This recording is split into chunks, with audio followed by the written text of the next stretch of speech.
லேட்னா Karthika, கார்த்திகானா late. கண்டேன் காதலை தமன்னா மாதிரி ஒவ்வொரு வாட்டி ஸ்டேஷன் ஆர் இன் ஜெனரல் எங்கேயாவது கிளம்பும் போது ஏதாவது ஒரு ரீசனால லேட் ஆயிடுது.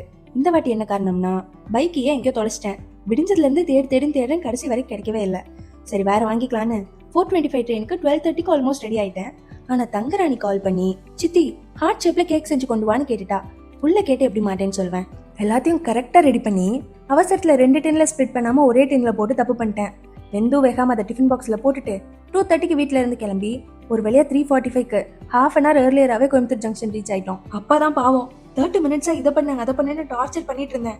அப்புறம் டாட்டா சொல்லிட்டு எப்படா சேலம் வரும்னு வெயிட் பண்ணிட்டு இருக்கும் போதே காஃபி வந்தது. காஃபி தானான்னு கேட்டுட்டு தான் வாங்கினேன். ஆமான்னு ஏமாத்தி என்கிட்ட ஒரு கேவலமான டீயை கையில கொடுத்துட்டு போயிட்டாங்கன்னா நேரத்தோட அருமையெல்லாம் எதுக்காவது வெயிட் பண்ணும்போது தான் புரியுது இல்ல. 3 மினிட்ஸ் தான் ஹால்ட்னு எனக்கு தெரியும். But still I want time to kind of pass. என்ன பார்த்ததும் பாப்புக்குட்டி குதிச்சுக்கிட்டே ஓடி வந்தா. சரியான கொஞ்சல். ஆனா பத்துவே இல்ல. புதுசா பேக் வாங்கியிருக்கலாம் ஸ்கூலுக்கு. அதை வேற மாட்டிட்டு வந்து என்கிட்ட ட்வெல்லாம் பண்ணி காமிச்சிட்டு இருந்தா. ஆனா ட்ரெயின் கிளம்பும் போதுதான் பிள்ளைக்கு பாவம் மூஞ்சே இல்ல. சரியான அழுக. தூக்கிட்டு ஓடி வந்துடலாம் போலதான் இருந்தது.